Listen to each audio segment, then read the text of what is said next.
This is Optimal Startup Daily, episode 851, 4 Important Things I Wish I Knew as a New Freelancer, by Rubain Manzoor with smartmoneymamas.com. And I'm Dan, I am your host here, and I'm with you every single day reading from these great blogs on entrepreneurship. And with that, let's jump right into our next weekend post as we optimize your life. 4 Important Things I Wish I Knew as a New Freelancer, by Rubain Manzoor with smartmoneymamas.com. Soon, I'll be celebrating my son's 5th birthday. He's my first and only, and it's hard to fathom how a tiny little human can influence so much change in an adult's life.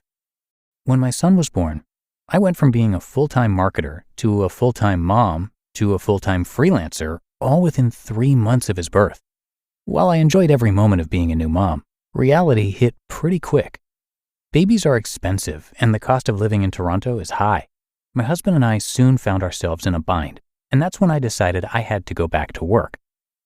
Discovering freelancing. I knew that a traditional 9-to-5 job wasn't going to work for me. Staying home with our son and raising him myself was important for me. So I started exploring other options. As I browsed through my phone one night, I came across a website called Odesk, now Upwork. At the time, the concept of freelancing was pretty novel to me. I had no idea that I could work as a marketer remotely. Picking my own hours, clients, and even an hourly rate on a digital platform was an intriguing thought. I decided to create a profile and test it out. And the rest is history.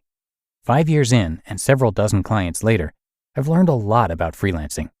As my work anniversary approaches, I'm feeling a bit nostalgic. So for those of you who are looking to make a move into remote work, I wanted to share 4 things I've learned over the past couple of years as a freelancer. 1. Freelancing isn't for everyone. When people find out that I work as a freelance marketer, they think that it's something I accomplished overnight or that I just got lucky. Yes, I'm successful at it now, but it didn't come easy. There were endless days where I survived on 3 to 4 hours of sleep because I had to take care of a baby and build a network of clients. During vacations, I often stayed back in our hotel room to work on short deadlines while my husband and son enjoyed the pool outside. And I will never forget that one time where I experienced a complete burnout because I could no longer handle the workload. As a freelancer, you have to sacrifice a lot. For some people, that may not be an option. Before you jump into freelancing full-time, it's important to know that the hours can be long and the competition extremely high. You also have to deal with some extremely demanding clients that make you question why you went into freelancing in the first place. If you don't like this uncertainty, this might not be the gig for you. But if you can handle the stress that comes with hustling to build a client base, I say go for it. I would still take freelancing over my old 9-to-5 any day of the week.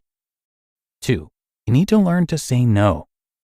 After my first year of freelancing, I realized that I had to learn how to say no to clients. Because I was struggling to make enough income as a freelancer during my first year, I accepted almost every job.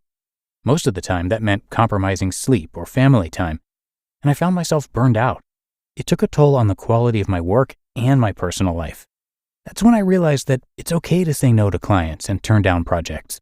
I realized there was enough quality work out there that I could focus on clients who valued my time and paid me fairly for my skills.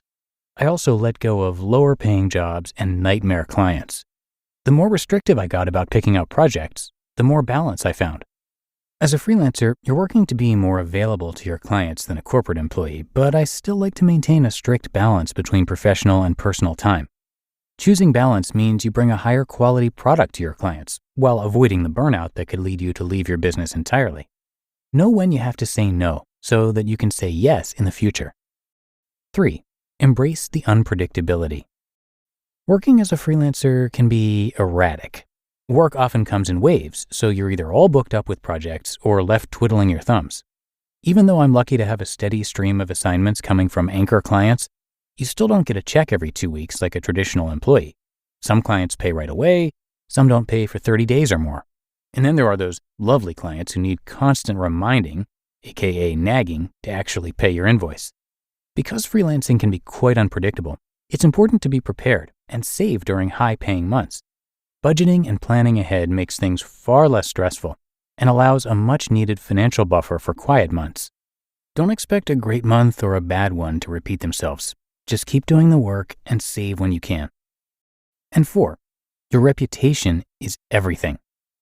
More than 70% of my projects come through referrals, and I've been able to grow a solid network of clients through word of mouth.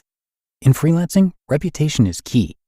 When I take on a new client, I go above and beyond to meet their requirements and provide my best work. Sometimes that means taking a pay cut, but once I'm able to prove my work ethic and deliver quality work, I end up earning the client's confidence, which leads to consistent work, often from the same clients at higher rates or referrals to new clients.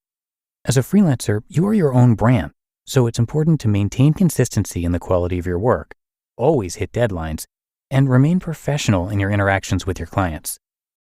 Becoming a freelancer. If you're a newbie freelancer or looking to get into the gig economy, I hope these lessons can help you achieve success. While my experience may seem scary, there's nothing else I can think about doing now. Freelancing is a lot of fun. Yes, there's a struggle period when you're trying to establish yourself and build a client base, but once that's over, you're able to enjoy every aspect of it. I personally love the independence and flexibility freelance has to offer me. Also, I get to spend so much time with my son, and that is all that matters. Understand that while competition is a reality of the game, there is always a demand for talent, especially if you produce quality professional work on time. It will take some hustle to get started, but you can absolutely build a full-time freelance business from home. You just listened to the post titled, 4 Important Things I Wish I Knew as a New Freelancer by Rubain Manzoor with SmartMoneyMamas.com. Inflation is running rampant, supply chains are clogged, and the labor market is tight. What does that mean for margins? You might not know. And if you don't know your numbers, you don't know your business. But not every business is in the dark. Over 33,000 businesses know their numbers because they use NetSuite by Oracle, the #1 cloud financial system. NetSuite is the #1 cloud financial system to power your growth. With visibility and control of your financials, inventory, HR, planning, budgeting, and more, NetSuite is everything you need to grow, all in one place. With NetSuite, you can automate your processes and close your books in no time while staying well ahead of your competition. In fact, 93% of surveyed businesses increased their visibility and control after upgrading to NetSuite. For the new year, NetSuite has a new financing program for those ready to upgrade at netsuite.com/startup. Head to netsuite.com/startup for this special one-of-a-kind financing offer on the #1 financial system for growing businesses. netsuite.com/startup. And thank you to Rubain, who is a guest writer on SmartMoneyMamas.com. And also thanks to Chelsea, who is the creator of Smart Money Mamas. Smart Money Mamas is a site that has grown into a platform that is changing how moms talk about and interact with money. They want all moms to view money management as a true form of self-care.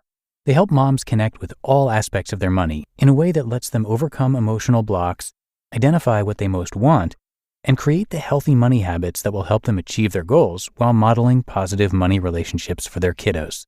So come by smartmoneymamas.com to learn a lot more and check out their resources, and I do have that linked for you in this episode's description and at oldpodcast.com.